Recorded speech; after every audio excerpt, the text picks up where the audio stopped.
You're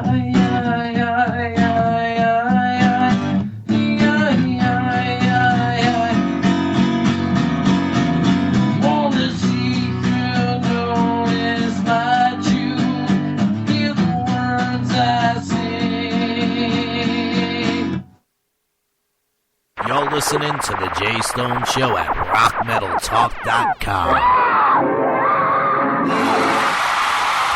All right, we're back. Thanks, man. That was good. I definitely enjoyed that. So there's a little cheer from our arena crowd. Some built-in effects. But yeah, that was cool, Matt. That was definitely cool. I only had to step away for a couple of seconds there, but.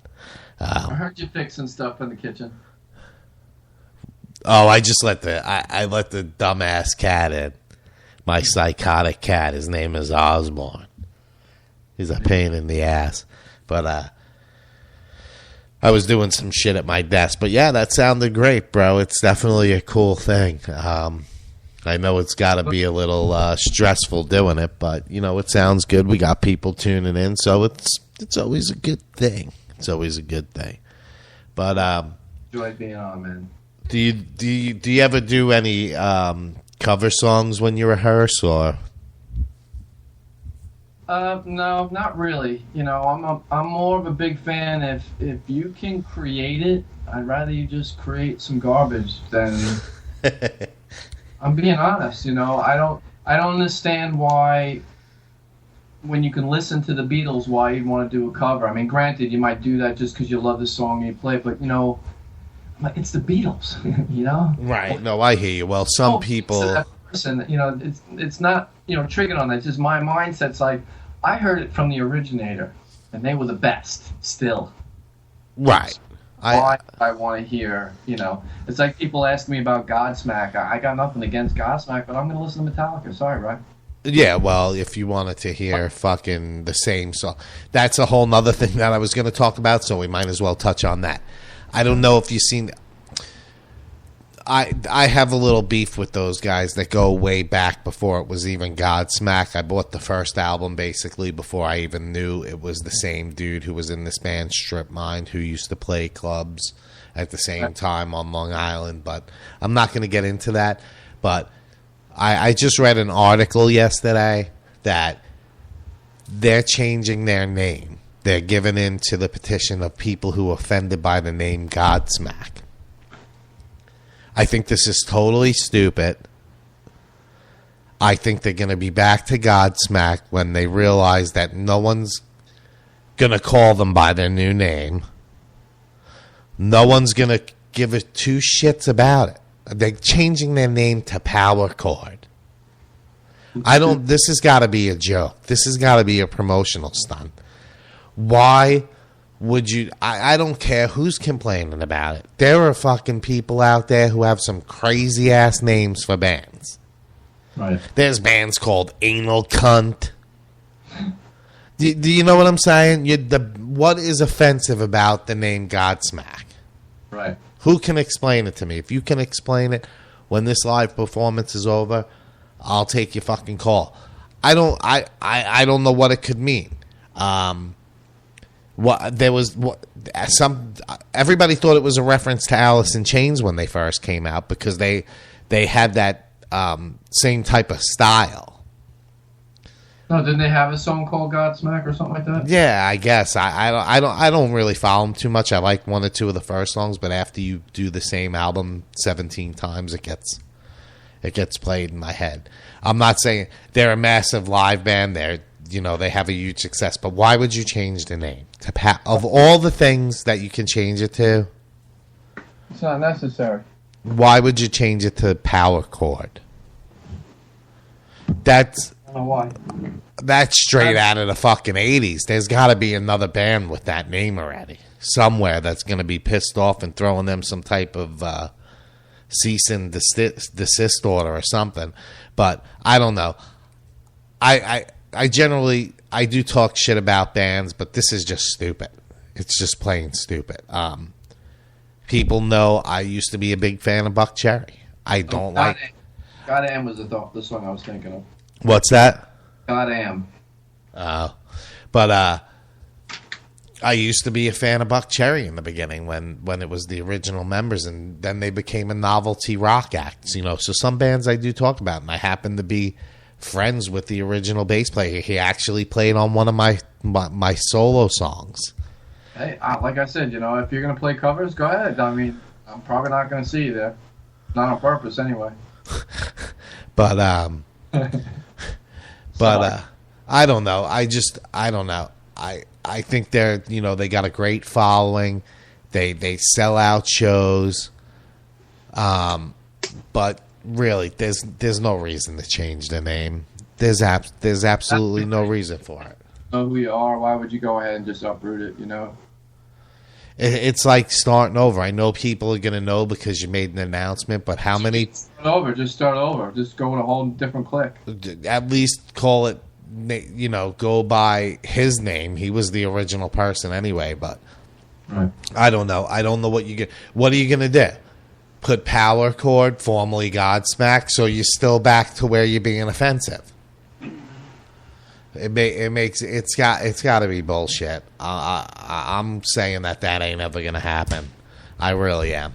I don't know, but doesn't affect me none. It doesn't affect me. I don't care. I'm not buying the album whether it's called Godsmack or Power Chord. It doesn't matter. It doesn't matter if he puts out an album with fucking Marilyn Manson, one of my favorite artists. I wouldn't buy it just because I think, my personal opinion, he's a dick, basically. But whatever. So, you know, we got to talk about something here besides fucking Katzinyama. No, I'm just kidding, bro. But I don't know. How many songs do you have left that you want to go over here? I think I'm actually good. I don't want to blow out my voice either. All right, cool. Go out on top. I hear you. That's what fucking George Costanza does. Goes out on top. I'm going out on top, Jerry. If everything you've done has been wrong, then the opposite must be right. I take it you're a fan of that, then. Yeah, we were talking about... I had to do burglar and fire alarm training today because my shit expired like 2 years ago. And they were talking about... Actually, they brought up the fire that happened with Great White, and I was talking about how I did, you know... Yeah, I remember that. Yeah, they showed that, and, you know, people got upset by it and shit, so it's hard. The guy that actually trained the class was one that used to do fire inspections in that place and stuff, but... Actually, we had just seen them at the Felt Forum, which is like a derivative of Madison. We had just seen them, and that fire happened some little time after that, I think. Right, because I was trying to place. I did a couple of runs with them in one of my bands, and I was trying to think of dates, but I remember there was some contract bullshit. We stopped doing shows with them, and shortly after that fire happened. But it's just crazy, and then to see that all over again today is just... They had bodies stacked fucking 3 feet high in the doorway, and even the guy that shot that video, if you go on YouTube and look that up, he was sued. They sued everybody. The lawyers just looked for everything to do, and I just hope that, like a lot of other people say, you know, I hope that really went to the families and just didn't go to lawyers and stuff like that, because that was bad, man. But a lot of good laws went in effect because of that, so to protect people from that happening. I mean, there's other events that happened after that, but I do have to say that whenever we did any type of show and they were part of it, they always had the proper okay to do their pyrotechnics. I don't know what happened in that case besides that foam and that eggshell type of soundproof and being on the walls that shouldn't have been there, and then letting the band set up pyrotechnics like that. But whatever. But it's just a shame what happened that day, and to think that was so long ago is almost mind blowing. And that's what 30-something years ago at least. No, it wasn't that long ago. It was. 20-something? I think it was about 12 or 13 years. It was the station in Rhode Island was the name of the club. But no, there was another fire before that. And actually, I brought up in the class. Lose people. What's that? It's never a happy day when you lose people. Yeah, not like that. And that was tremendous, that place. But I actually, my cousin was married to the bass player in the band Flame, who was in a band with Jeff Keith from Tesla. They were called Bar 7. And they came to town one night, so my cousin contacted me and my brother and my wife. There's pictures on Facebook somewhere. And we went out to see him. We got to hang out on the tour bus. LA Guns was there. We were having a great time taking pictures. I set up recording equipment on their tour bus, and we, partied for a few hours. And that day, specifically that day, an electrician was on the premises. This was in Port Jeff on Long Island. And you could totally hear him from Long Island when I just said that. That's funny. But it was in Port Jeff. I can't remember the name of the place. But anyway, the electrician changed a fuse box or a panel or something like that. And as soon as they started playing, that shit went up in flames, dude. We had to evacuate. Thank God everybody got out. No one was hurt. But in any case, the one night where you actually know the band, you're getting to hang out, you're having a good time, a fire breaks out, and you got to evacuate, and everything was over. So it was just, another lucky chance of not being where, getting in danger and shit. And more than likely, if coulda, woulda, shoulda, for sure. Yeah, God. If we didn't bail out of certain shows, who knows what would have happened? And everything could have been different.